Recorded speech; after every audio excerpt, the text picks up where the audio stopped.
Hello, this is Eric at the Prince George Ford Pre-Owned Supercenter, and today we're taking a look at the 2012 Chevrolet Sonic in an LT trim. It's a great little car, cheap on gas, you can cruise around town with it, work, school, whatever you need it for, it's going to be cheap for you. It's freshly detailed, so it's looking nice and fresh, or nice and new I should say, but let's take a look inside. Looking at the back, it doesn't look like you have too much room, but you do also have a storage compartment underneath here, and the seats do also fold down for some extra cargo space, so not too bad.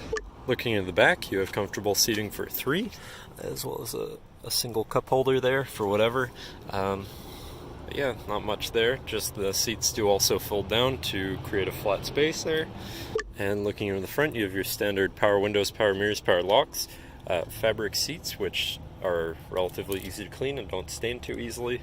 Now, sitting in the vehicle with it running and looking at its oddly unique dash here, you can see it's sitting at 122,805 kilometers.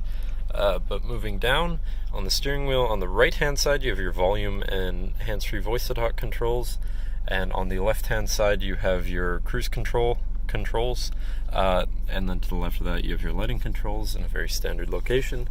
Looking at the center now, it is CD, obviously radio, Sirius XM, and auxiliary, and I believe Bluetooth compatible as well, so plenty of listening options there. But moving down from there, you have your climate controls all there, as well as your lock and unlock buttons, since they're not on the door.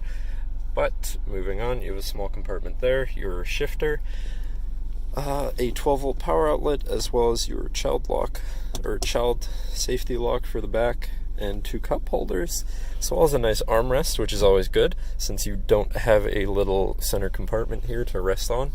On the left and right hand side of the radio as well, you have 2 compartments, as well as one on top, so something there to put things in.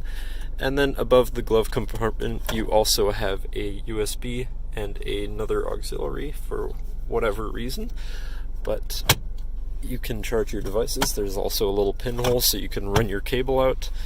But yeah, that kind of covers the interior of the vehicle. Let's go back. Now, all in all, I'd imagine it's not a bad little car for your daily commute or whatever, or if you just want to cruise around and not have to worry about wasting too much gas. But if you're interested, feel free to give us a call at 250-563-8111, or just come on down to the dealership and talk to one of our salespeople. Have a nice day.